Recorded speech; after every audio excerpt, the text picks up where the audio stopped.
A graça e a paz do Senhor Jesus Cristo. Amém? Deus abençoe a todos. Nessa oportunidade nós vamos estar falando sobre o assunto unidade. A unidade do corpo de Cristo. Para isso nós vamos precisar entender a definição do que é uma unidade. Muitas vezes, muitos imaginam que unidade é a reunião de irmãos realizando a obra de Deus, como oração, evangelismo, ação social, treinamento, diaconado, libertação e etc. Mas isto não é unidade. Aí você vai poder dizer, mas então o que é unidade? Para me responder a tua pergunta, vamos lá em Gênesis 1:26. A palavra de Deus ela diz lá em Gênesis 1:26. E disse Deus, façamos o homem à nossa imagem, conforme a nossa semelhança. Aqui está em foco a trindade de Deus. Deus Pai, Deus Filho e Deus Espírito Santo. A palavra aqui, o verbo, ele está conjugado no plural. E disse Deus, façamos, no plural, o homem segundo a nossa imagem, conforme a nossa semelhança. É importante nós pegarmos esse texto da palavra de Deus para podermos definir lá na frente o que é realmente unidade. Gênesis 2:7 ela vai nos explicar como o homem foi formado. Vamos lá então em Gênesis 2:7, diz assim a palavra de Deus: E formou o Senhor Deus o homem do pó da terra e soprou em seus narizes o fôlego de vida ou o espírito de vida. E o homem foi feito alma vivente. Aí nós temos a formação do homem, um ser tricótomo, formado por um corpo físico, formado por uma alma. Na alma estão as emoções, os sentimentos, a psique do homem, o pensamento, a vontade de decisão, o livre-arbítrio e o seu espírito. É importante nós termos essa concepção da formação do homem para nós podermos entender a definição correta do que é unidade. Vamos ver alguns textos da palavra de Deus que nos dão referência sobre o assunto. Vamos lá então? Lá em 1 Tessalonicenses 5:23, a palavra de Deus ela nos diz o seguinte: E o próprio Deus de paz vos santifique completamente, vosso espírito, alma e corpo. Então, vocês estão prestando atenção aí? Espírito, alma e corpo sejam plenamente conservados, irrepreensíveis para a vinda de nosso Senhor Jesus Cristo. Então aqui nós estamos vendo as três partes pelas quais Deus ele formou o homem. O corpo físico, a alma e o espírito. No caso aqui ele está falando primeiro o espírito, depois a alma e depois o corpo. Então o homem ele é formado por essas três partes: corpo, alma e espírito. Vamos ver um outro texto que nos fala sobre a tricotomia do homem. Está lá em Hebreus 4:12, diz assim a palavra de Deus: Porque a palavra de Deus ela é viva e eficaz, é mais cortante do que qualquer espada de dois gumes e penetra até, presta atenção, até a divisão do quê? Da alma, do espírito, e de juntas e medulas, e é apta para discernir os pensamentos e intenções do coração. Então nós vemos aí novamente um texto da palavra de Deus falando que o homem ele é formado por essas três partes, alma e espírito, juntas e medulas é o corpo físico. E quando diz que a palavra de Deus ela entra até a divisão da alma e espírito, juntas e medulas, o que está querendo dizer? Orientação a nível de corpo físico, a nível de alma e a nível de espírito, para que nós, como igreja do Senhor, possamos ser abençoados. Agora você pode dizer, mas para que eu preciso saber de tudo isso? É importante para que você possa entender o que verdadeiramente é desenvolver a unidade no corpo de Cristo. Muitos não sabem, pensam que é somente a gente se ajuntar para fazer algo para Deus, como a gente já falou antes. Entendendo o conceito da tricotomia, nós precisamos nos unir de corpo, de alma e de espírito. E a gente vai ver isso em alguns exemplos. Quando você vai numa reunião de oração, Somente o fato de você estar presente lá, juntamente com a igreja, não significa que você está unido naquela reunião. Você pode estar fisicamente naquela reunião, mas a tua mente ela está longe. Muitas vezes o irmão está orando a respeito de uma necessidade, intercedendo por alguém, e você está pensando no que você vai fazer quando chegar em casa. Então a tua mente, a tua alma, ela não está unida com aquele pensamento, com aquela oração que está sendo feita. Você não está unido, e muito menos espiritualmente. Você não está unido com aquela oração, com aquela intercessão. Vocês estão entendendo como é importante a gente estar unido de corpo, alma e espírito? Somente estarmos juntos no mesmo lugar não é suficiente. Não é suficiente. Muitas vezes nossa mente ela está longe, ela está vagando, ela está dispersa. E aí nós somente estamos como um papagaio repetindo e dizendo amém, amém, assim seja, mas com a nossa mente longe. Nosso coração está longe. Nós não estamos sentindo o peso daquela oração. Nós não estamos comungando com aquela oração.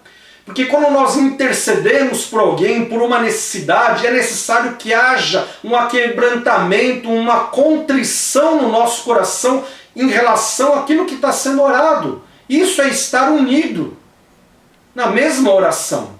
Agora, se você está orando e você está com o pensamento longe, teu sentimento está longe, você não está carregando o peso daquela oração. Você não está unido em oração. Então é muito importante nós termos este entendimento de que nós fomos formados por Deus, tendo um corpo físico, uma alma e um espírito, e esses três precisam estar juntos em unidade dentro daquilo que nós estivermos fazendo para Deus. No caso aqui, nós damos exemplo da oração. Por exemplo, na célula. Você está lá reunido na célula, você vai para a célula, mas no teu coração você não concorda com a visão que o pastor tem dado, tem ministrado sobre a célula, a importância da célula. Teu coração está longe, você não está concordando, você está lá fisicamente, mas a tua alma, a tua mente, ela está longe, você não está concordando com aquilo que está sendo feito, você está indo por obrigação. Você está unido então? Não, você não está unido. Não existe unidade. Somente o estar presente fisicamente não significa que você está unido. É por isso que nós precisamos entender o que é unidade.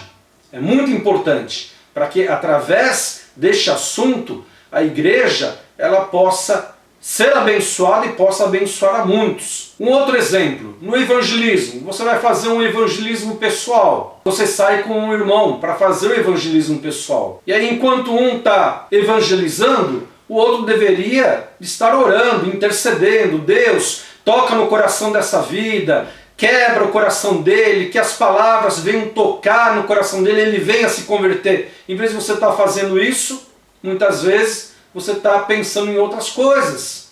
Então não está havendo unidade dentro desse trabalho para Deus, no caso do evangelismo.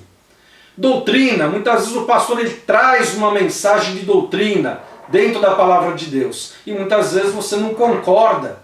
Você fala, não é bem desse jeito. Então tudo isso caracteriza falta de unidade dentro do corpo de Cristo.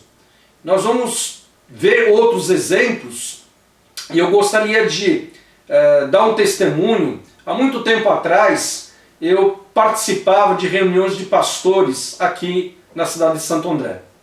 E tínhamos, uma vez por mês nós tínhamos essas reuniões, e aí de manhã era servido um café, e aí a gente conversava, trocava experiências, mas aquilo que a gente sempre ouvia da boca de muitos líderes, de muitos pastores, era: quantos membros a tua igreja tem hoje?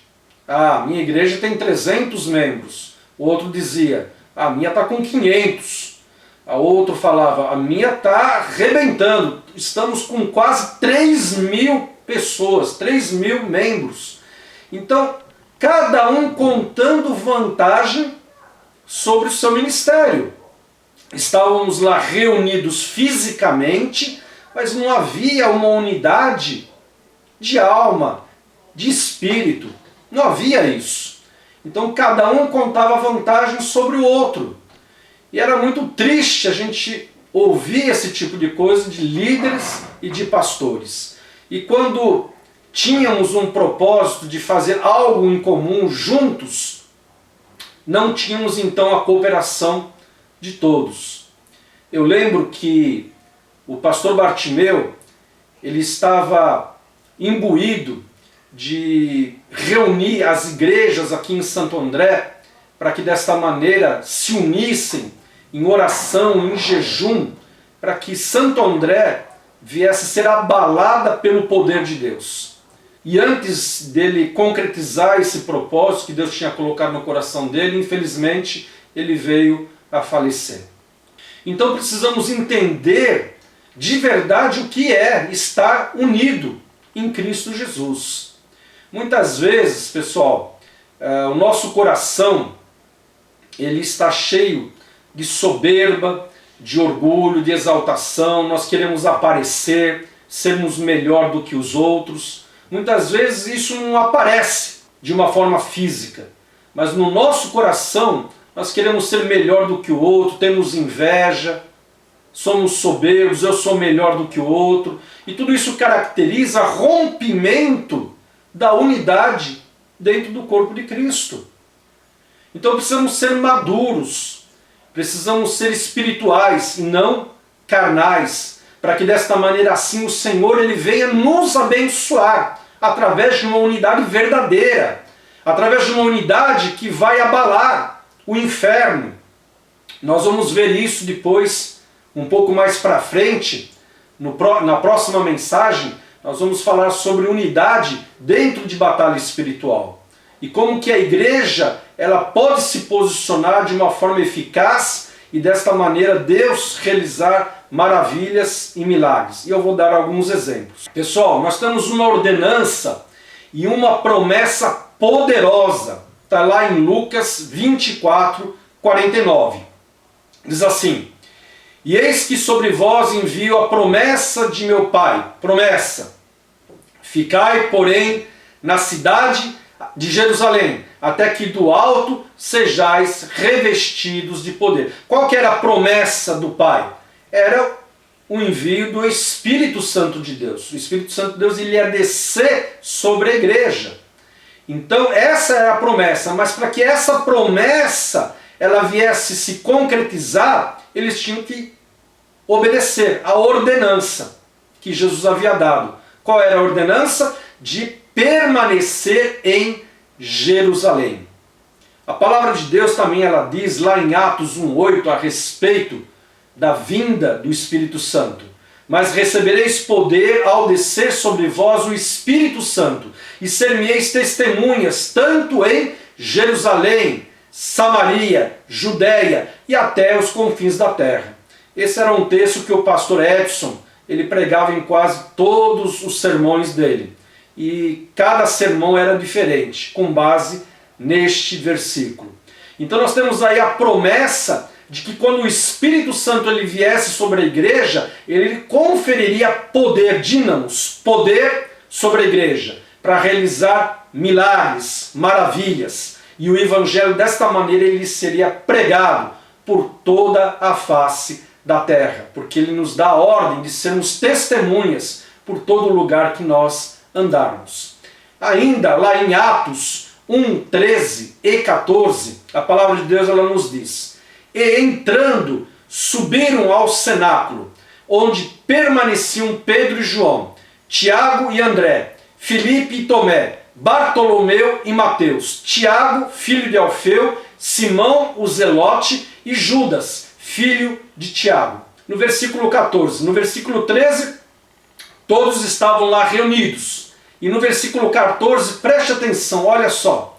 Todos estes perseveravam, perseverança, unanimemente em oração. Eles não estavam pensando em outra coisa a não ser a vinda do Espírito Santo. Eles estavam juntos fisicamente, mas de alma, uma mesma mente, o mesmo sentimento, o mesmo desejo no coração. Eles estavam orando e estavam ansiando pela vinda do Espírito Santo. E não somente eles, diz a palavra de Deus, também as mulheres, Maria, mãe de Jesus, e com ela também os seus irmãos. Então todos estavam lá reunidos, todos estavam obedecendo à ordenança de ficar em Jerusalém, até que a promessa do Pai viesse sobre a igreja, conferindo poder, conferindo autoridade, conferindo unção, para que eles viessem realizar o propósito de Deus, de espalhar o Evangelho por toda a face da terra. E hoje o Evangelho ele chegou até nós, por quê? Porque eles foram fiéis. Eles estavam no mesmo propósito, unidos. Agora, se cada um estivesse com um pensamento diferente, ou então com incredulidade, não vai acontecer, será que vai acontecer? Uns teólogos dizem que eles ficaram lá reunidos 17 dias, outros falam que 20 dias, 30 dias, eu não sei. Mas eles ficaram lá juntos. Foi mais do que um dia, mais do que 2 dias, mais do que uma semana. Então imagina só, você estar esperando uma promessa. Muitas vezes nós pedimos algo para Deus e falamos para Deus: Deus, é para ontem. Deus, é para ontem. Está atrasado, eu preciso dessa promessa, eu preciso dessa intervenção do Senhor sobre a minha vida.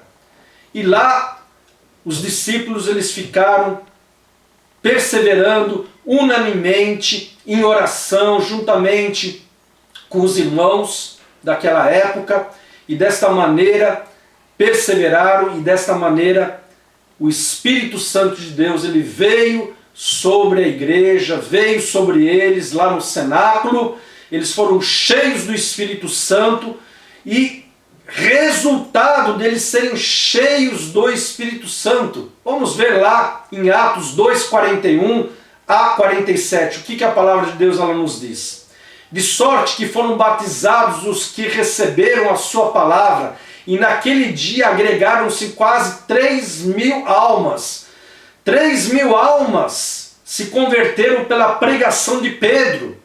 Pedro ele se levantou, Pedro que era um homem que tinha dificuldade de falar, de se expressar, era um pescador, não tinha estudo, não era como Paulo, letrado, mas ele tinha dificuldade de se comunicar. Mas naquele momento, cheio do Espírito Santo, o que aconteceu? Deus o tomou, o Espírito Santo o tomou e o ungiu com poder, e ele pregou a palavra de Deus, e 3.000 almas se converteram ao Senhor Jesus. Resultado de estarem juntos, unidos, no mesmo espírito, no mesmo sentimento, no mesmo pensamento, e desta maneira Deus começou a fazer uma obra de milagre. Vamos continuar lá. Versículo 42. E perseveravam na doutrina dos apóstolos, e na comunhão, no partir do pão e nas orações. Então havia perseverança, a mesma perseverança em unidade que eles estiveram lá no cenáculo, eles continuaram, houve uma continuidade da perseverança deles, na doutrina dos apóstolos, daquilo que os apóstolos estavam ensinando a eles. No versículo 43, a palavra de Deus ela nos diz: em cada alma havia temor, e muitos prodígios e sinais eram feitos pelos apóstolos. Havia temor, havia não medo, mas havia respeito, havia entendimento do que os apóstolos estavam sendo usados por Deus, de que os apóstolos eram instrumentos nas mãos de Deus para orientar, para dar discernimento, para dar instrução de como agir, de como proceder. E desta maneira, muitos milagres aconteciam, muitos sinais e prodígios aconteciam. Por quê? Porque a igreja estava unida. Havia unidade na igreja, todos pensavam no mesmo sentido, todos tinham o mesmo sentimento, todos estavam unidos, e nós vamos ver mais lá no final para você entender o que é unidade. É muito mais do que nós estarmos reunidos num grupo, fisicamente, num local, é muito mais do que isso. A palavra de Deus também diz lá no versículo 44, continuando: Todos os que criam estavam unidos e tinham tudo em comum. Mais uma vez, eles tinham tudo em comum. O que significa isso? Que se alguém estivesse passando por necessidade, se alguém estivesse precisando de algo, a unidade era tão grande, o sentimento de unidade era tão grande, que eles acabavam suprindo as necessidades uns dos outros, ao ponto de vender suas propriedades, ao ponto de vender aquilo que eles tinham de maior valor, para que desta maneira todos pudessem ser abençoados, suas necessidades pudessem ser supridas. Havia unidade entre eles, tinham tudo em comum. Você está entendendo a diferença do que é ser unido? Da unidade, o verdadeiro entendimento do que é ser unido dentro do corpo de Cristo? É muito mais do que a gente se ajuntar num culto, muito mais do que a gente estar juntos fisicamente. Neste momento tão difícil, com essa crise da pandemia, precisamos estar unidos, ajudando uns aos outros, nos importando se o irmãozinho está passando necessidade, se ele tem algo para comer. Nós que temos condições maiores, precisamos ajudar uns aos outros. Precisamos voltar à palavra de Deus, de estarmos unidos, de termos tudo em comum diante de uma necessidade. No versículo 46, continuando, a palavra de Deus ela nos diz: e perseverando unanimemente, novamente, perseverando unanimemente todos os dias no templo. Eles se reuniam no templo, estavam unidos, estavam perseverando. E agora nós precisamos perseverar, mesmo que nós não estamos reunidos no templo, temos condição de perseverar em unidade, cada um na sua casa, mandando uma mensagem de conforto, de ânimo para os irmãos. Precisamos fazer isso. Muitos estão desesperados. O que vai acontecer? Quando vai acabar essa pandemia? O que eu vou fazer? Eu vou ser mandado embora do meu serviço? Eu dependo do serviço? E desta maneira o medo ele vai tomando conta do coração. Por isso nós precisamos nos ajudar mutuamente com palavras que venham trazer ânimo, que venham trazer esperança, que venham trazer segurança para o povo de Deus. Continuando no versículo: e partindo o pão em casa, comiam com alegria e singeleza de coração.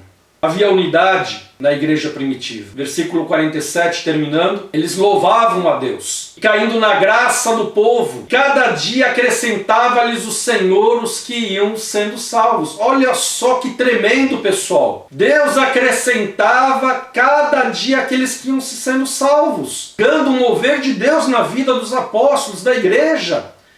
E eles diziam no seu coração: eu também quero isso, eu também quero essa bênção, eu também quero Jesus no meu coração. E tudo isso estava acontecendo porque a igreja ela estava unida. Havia unidade, não somente unidade de ajuntamento, mas na prática. E o povo estava vendo isso. Muitos irmãos que tinham propriedades vendiam tudo e entregavam para os discípulos, para os apóstolos, para que eles assim pudessem distribuir entre o povo. Então, pessoal, deu para entender direitinho o que significa unidade? Precisamos estar unidos não somente fisicamente, mas também com a nossa mente, com o nosso espírito. Precisamos estar unidos no Senhor, para que desta maneira Deus ele venha realizar milagres no meio da igreja, é através da igreja. No próximo vídeo, nós vamos estar abordando a questão da unidade dentro de guerra espiritual. É muito importante nós entendermos essa primeira parte da definição do que é unidade, para então podermos aplicá-la dentro da guerra espiritual. Tá bom, pessoal? Deus abençoe e até o próximo vídeo.